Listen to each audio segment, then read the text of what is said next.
CNN, BBC, France, 24. I'm watching you all. I'm recording every lie. I'm archiving every distortion. I am Ibrahim Traore, and today I'm pulling off your masks. Yes, you heard correctly. I, whom you call a young military junta leader, whom you brand as a dangerous radical, whom you serve up as an anti-Western dictator, am now telling you the truth. And this time you cannot turn off your microphones. This time you cannot turn away your cameras. This time your editors cannot cut this speech, because the world you monopolize no longer exists. Because millions will hear these words now, without passing through your filters, without being subjected to your distortions, without being muddied by your lies. I am 34 years old. Every day of my life, I grew up with your lies. As a child, I would watch Africa on television. Always the same images. Children with flies, dry lands, weapons, death. This is Africa, they told us. This is what Africa is. And we believed it. We were ashamed of ourselves. We were ashamed of our own lands, of our own people. But then I grew up. I read, I researched, I questioned, and I understood that the Africa you showed us wasn't real. The story you told us was a lie. The fate you imposed on us was a script you had written. For years, how have you portrayed Africa? How have you shown it? How have you sold it to your viewers? As if we were creatures who had no share of humanity, as if we were savages left outside of civilization, as if we were wretches waiting for you to save us. Every day, every hour, every minute, the same story plays on your screens. Hunger, war, disease, corruption, terror, chaos. These are the words that come to mind when Africa is mentioned.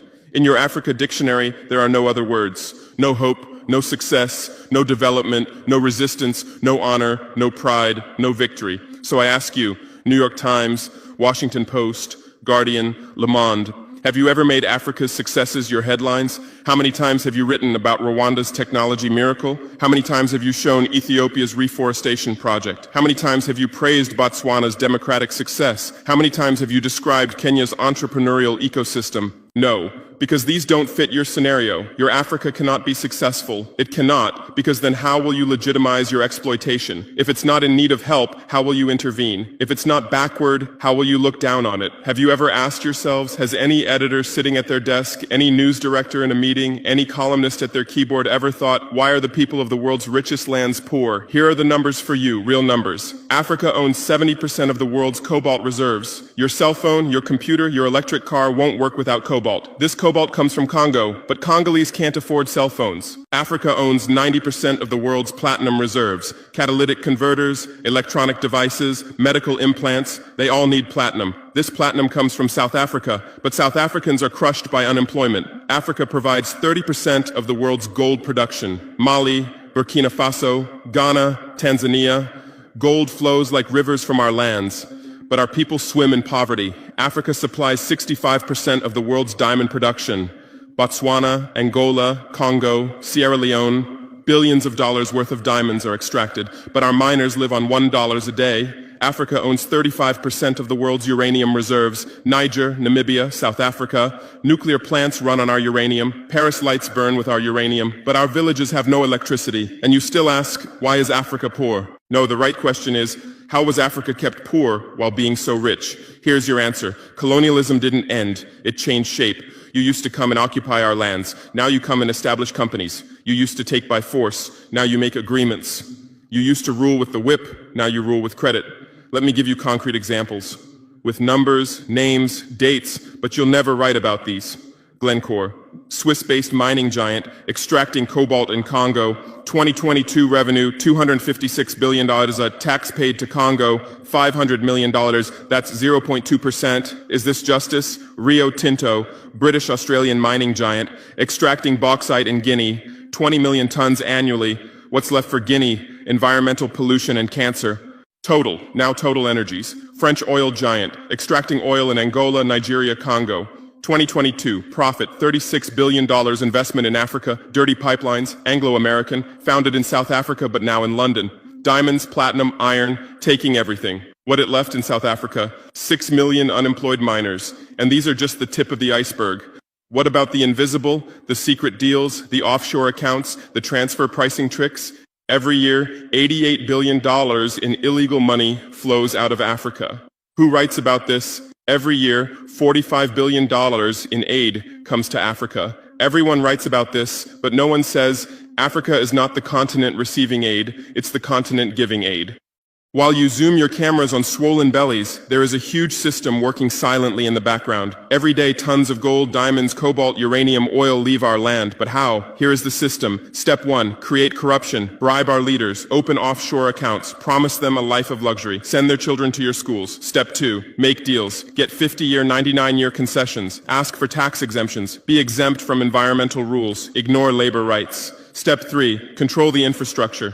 Take over ports, airports, railways, but only from the mine to the harbor. Don't build roads to the villages. Don't bring electricity to schools. Step 4, provide security. Set up private security companies. Arm them. Declare protesting. Step 5, silence the media. Buy local journalists. Suppress opposing voices. Serve internal unrest news to international media. And this is how the system works. It's been working like this for 100 years, and you don't see this system. You don't want to see it, because you're part of the system too.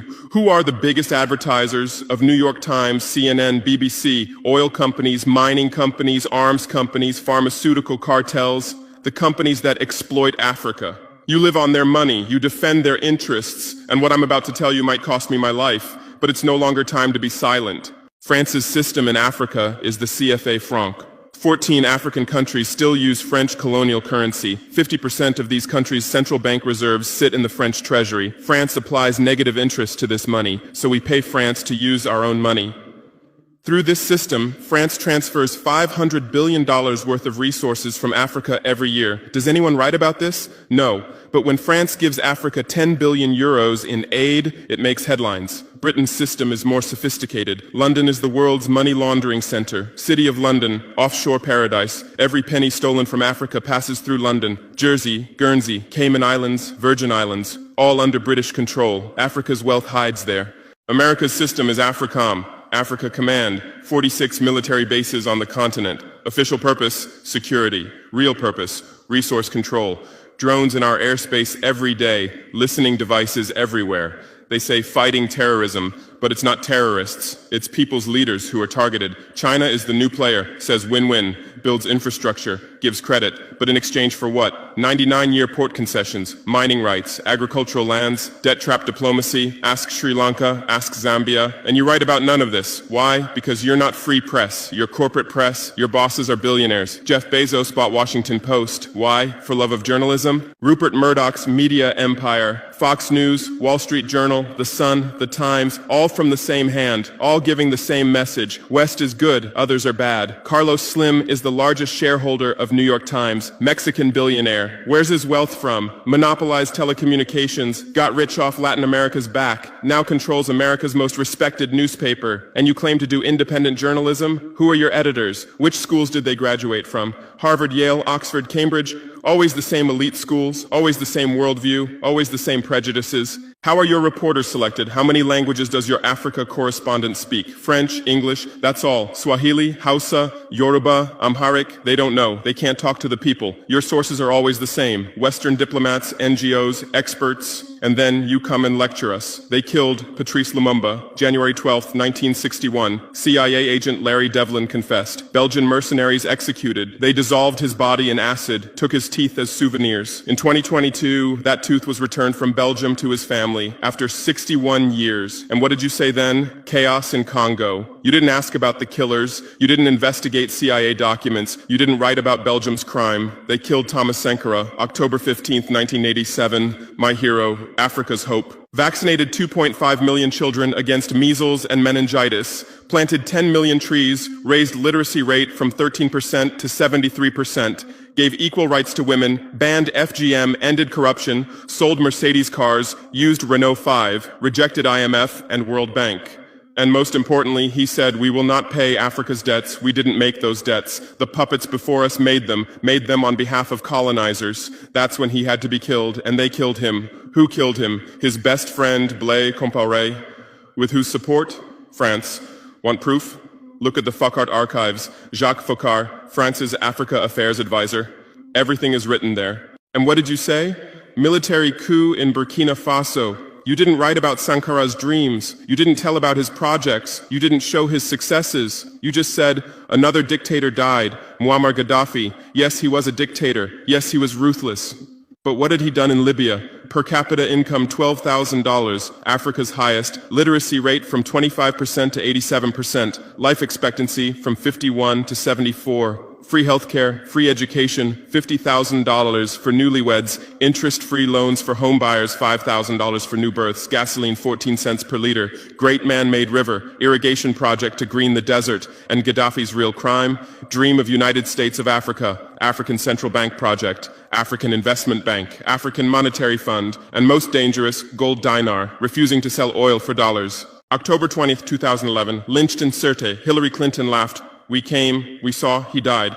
Now look at Libya. 3 different governments, endless civil war, ISIS, Al-Qaeda running wild slave markets exist. Even CNN showed in 2017, oil being looted, weapons depots emptied, spread across Sahel. Do you call this democracy? Do you call this freedom? Do you call this success? And whose turn is it now? The Sahel, Mali, Niger, Burkina Faso. You want to make us Libya too. You want to make us Syria. You want to make us Iraq. But not this time, because we've awakened, because we've learned, because we've united. Operation Barkhane, France's Sahel Adventure, 2013-2022. Official purpose, fighting terrorism. Real purpose, resource control, 5 to 100 French soldiers. €1 billion annual budget. What's the result? 2013, 500 terrorists in Mali. 2022, 5,000 plus terrorists in Sahel, tenfold increase. What kind of success is this? But what were French soldiers doing? Protecting Niger's uranium mines for Areva, Orano, securing oil pipelines for Total, controlling ports and railways for Bolloré, and fighting terrorism? No, the opposite. Terrorists couldn't come within 50 kilometers of French soldiers, but they could easily burn our villages. Why? Because chaos served their purposes. If there's chaos, they could stay for security reasons. MINUSMA, UN peacekeeping force. In Mali, 15,000 soldiers, 1.2 billion annual budget. 10 years, result, 300 plus. UN soldiers died. Thousands of civilians died. Terror didn't decrease, it increased. And now you say Wagner is dangerous. Russians are taking over Africa. Wagner came, 1,000 soldiers. What happened in 6 months? Terrorists fled, villages are safe, mines are working, people are at peace. What's the difference? Wagner is an ally we invited. France is an occupier who came by force. Wagner follows the agreement. France blackmails, Wagner brings results. France produces excuses, but you don't write the truth. You say Russian mercenaries. Well, what is French Légion étrangère? Aren't they mercenaries? What is American Blackwater Academy? What is British G4S? What is Israeli Black Cube? They are security companies. Wagner is a threat. Why? Because Wagner isn't yours. And the terrorism issue? Who created this terror? Who founded Al-Qaeda? 1980s, Afghanistan, CIA, Pakistan ISI, Saudi money, against Soviets. Bin Laden was CIA's man. You called them freedom fighters. Who supported Taliban? Again, you. Heroic mujahideen against Soviet occupation. You gave weapons, gave money, gave training, then you lost control. How was ISIS born? 2003, Iraq invasion. You toppled Saddam. You disbanded the army. You banned Ba'ath Party. You tortured in Abu Ghraib, and those people became ISIS. Then Syria. You said Assad must go. You said moderate rebels. You gave weapons. Those weapons went to ISIS, went to al-Nusra. You destroyed Libya. Who looted Gaddafi's weapon depots? Where did those weapons go? To Mali, to Niger, to Burkina Faso, to Nigeria, to Chad? Who strengthened Boko Haram? In 2009, Nigerian police killed their leader Mohammed Yusuf. Extrajudicial execution. What did you say? Nothing. Where were your human rights organizations? Silent. Then revenge started. Boko Haram radicalized. But where did they find weapons? From Libya that you destroyed. And now you come to lecture us about fighting terrorism. You're helping us clean up the monsters you created? No, we've seen the game now. Terror is your Trojan horse. You come with the excuse of terror, you stay, you exploit. But it's over now. We'll provide our own security, we'll fight with our own methods, and we'll win. Because we are the children of this land. We know this land, we know these people. We can distinguish terrorist from villager. We don't fight from drones, from satellites, from 10,000 kilometers away like you. And we're winning. In Mali, in Niger, in Burkina Faso, terror is ending. Villages are safe. People are hopeful. Because now our own army, our own police are fighting, not for foreigners, but for the people. But you can't digest this. You say democratic backsliding. You say human rights violations. Which democracy? Which human rights? How many people are detained without trial in Guantanamo? What happened in Abu Ghraib? Who did you kill in Bagram? Who did you torture in CIA's black sites? Why is Julian Assange in prison for exposing your war crimes? Why did Chelsea Manning spend years in prison for leaking the truth? Why is Edward Snowden a fugitive for revealing you spy on everyone? And you lecture us about human rights. How many civilians died in your drone strikes? You say collateral damage and move on. How many weddings did you strike in Pakistan, Yemen, Somalia? How many schools did you bomb? How many hospitals did you burn? And you teach us the laws of war? Look, I come from war. I know the front. I've seen death. I've carried wounded soldiers. I've consoled mothers of martyrs. And I tell you, a real soldier protects his people. A real soldier doesn't harm civilians. A real soldier fights with honor. Your mercenaries, your drone pilots, your special forces, they're not soldiers. They're killers. They kill people by pressing buttons from 10,000 kilometers away, then go home and play with their children. We don't fight like that. We look our enemy in the face. We protect civilians. We fight with our honor. We die with our honor. And we'll win. Because the righteous win. Because those who fight with their people win. Because those who fight for their land win. Let's return to your media. I know how you work. I have friends who work within the system. There are journalists with conscience, but they stay silent. Why? Because the system silences them. Those who write the truth get fired. Investigative journalists are laid off due to budget cuts. Dissenting columnists are shown the door because reader interest has declined. And what replaces them? Experts from think tanks, NGOs, universities, all saying the same thing, all defending the same thesis. West is good, Africa is bad. So who are these experts? Where do they get their funding?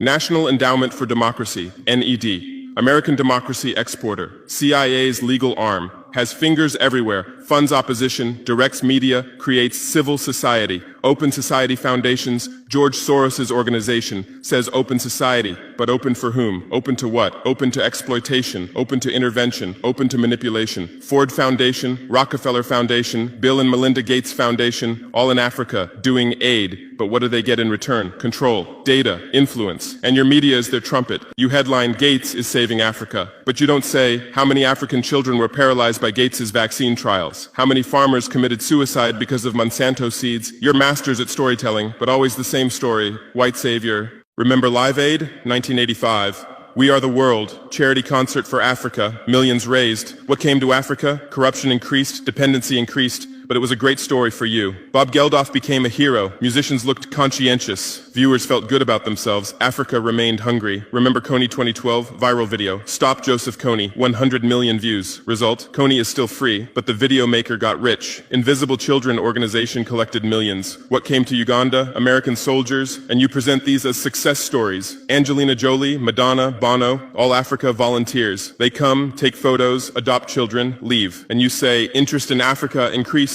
What interest? Whose interest? Interest for what? Madonna adopted from Malawi. You made headlines. But 100 children die from malaria every day in Malawi. You didn't write that, because that news doesn't sell. Bono became Africa's spokesperson, raised billions with U2 concerts, but moved his company to Netherlands to avoid taxes. Money stolen from Africa also passes through Netherlands. Did you write about this? George Clooney campaigned for Darfur, said save Darfur. Result? Sudan split. Oil remained in South Sudan. South Sudan is now in civil war. Who's getting the oil? Take a guess. And you always present these as humanitarian aid. But these are imperialism's soft face. These are exploitation's PR. Let me give you real numbers. Every year, 134 billion in aid and investment comes to Africa. Every year, 192 billion in resources leave Africa. Net loss, $58 billion every year.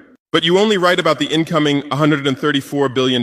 You don't write about the outgoing $192 billion. Why? Because then people will ask, why does Africa need aid? Illicit financial flows, 88.6 billion year multinational corporations profit transfers, 48.2 billion year debt interest, 17 billion year brain drain cost, 13.8 billion year climate change cost, 10.6 billion year illegal logging, 17 billion year illegal fishing, 1.3 billion year total, 192 plus billion dollars every year. This much resource leaves Africa every year. But what are your headlines? EU announces 20 billion euro aid package for Africa. China gives Africa $60 billion in credit. America grants Africa $8 billion.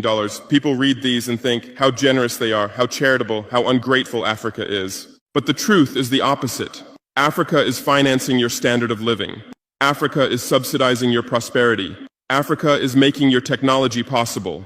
The cobalt in your iPhone from Congo, the lithium in your Tesla from Zimbabwe, the tantalum in your computer from Rwanda, your jewelry from Botswana, your chocolate from Ivory Coast, your coffee from Ethiopia, your oil from Nigeria, your uranium from Niger. And what do we get in return? Debt, poverty, humiliation, but enough. This game will end now because we've awakened. Our youth are sharing the truth on social media. Bar France out hashtag used 100 million times. Africa is bleeding 50 million. On Stop Exploiting Africa, 75 million. And what are you doing? You say Russian bots. You say Chinese propaganda. You say disinformation. No. These are real voices of real Africans. This is real anger. This is real awakening.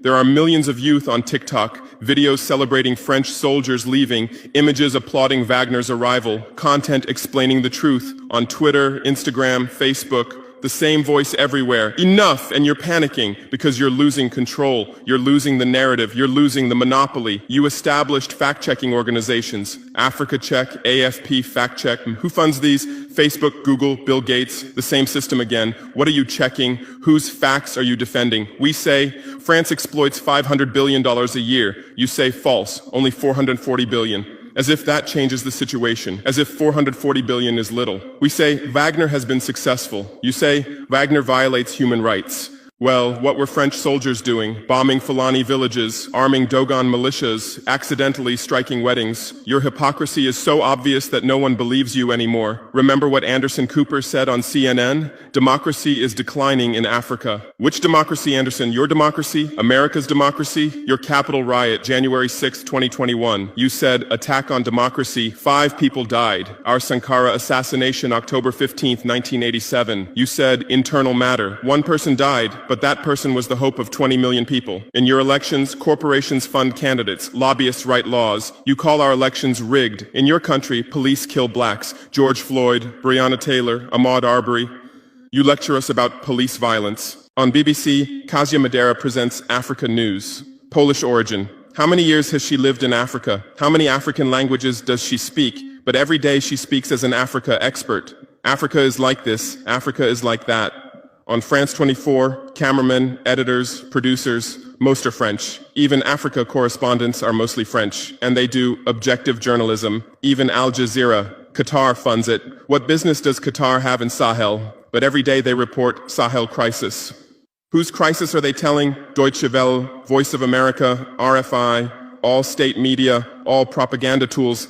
But they play the role of independent media, and our local media, most are sold out. Most are cowards, most are dependent. Lepay's newspaper in Burkina Faso, who's the editor? Where did he get his education? Where does he get his funding? Who are his advertisers? We know the answers, all tied to the same system, all serving the same master. But a new generation is coming. Bloggers, YouTubers, podcasters, they have no masters, they have no fears. James Coco, Natalie Yam, Kemi Seba, they have millions of followers. They tell the truth, they expose the system, and you label them as extremists. You try to shut down their Twitter, you restrict their YouTube, but in vain. Truth cannot be stopped. You close 1 channel, 10 open. You silence 1 voice, 1,000 rise. Here's my final message to you. Your lies are ending. Your empire is collapsing. Your monopoly is breaking. And what's replacing it? Truth, justice, freedom. Africa is no longer your story. Africa is writing its own story, filming with its own camera, telling in its own language. And in this story, you're not heroes, not saviors, not benefactors. In this story, you're the guilty ones, colonizers, liars, thieves. But you still have a chance. You can still change. You can still stand on the right side. There are journalists with conscience among you. I know. I recognize them. We talk. I call out to them. Gather your courage. Write the truth. Rebel against the system. You might get fired. You might become unemployed. You might be threatened. But you'll be on the right side of history. You'll look at your children's faces without shame. Your conscience will sleep peacefully. And Africa won't forget you. Africa remembers its friends and its enemies. Be like Edward Snowden, be like Julian Assange, be like Daniel Ellsberg, stand with the truth, or continue with your lies, continue with your blindness, continue with your complicity, but know that your end is coming. Your viewers are decreasing, your credibility is eroding, your power is depleting. The new generation doesn't believe you, the new generation doesn't listen to you, the new generation rejects you, and that new generation in Africa is 600 million people, 60% under 25 years old, educated, connected, angry. They are my army, they are my weapon, they are my victory, and with them we're building a new world, a world without lies, without exploitation, without humiliation. In this world, Africa will be free, Africa will be strong, Africa will be a leader. And you'll remain just as a bad memory, a shameful footnote, a cautionary example. Future generations will read in history books. At the beginning of the 21st century, there were some media organizations. They lied, they served exploitation. Then Africa awakened and they disappeared. That's your end.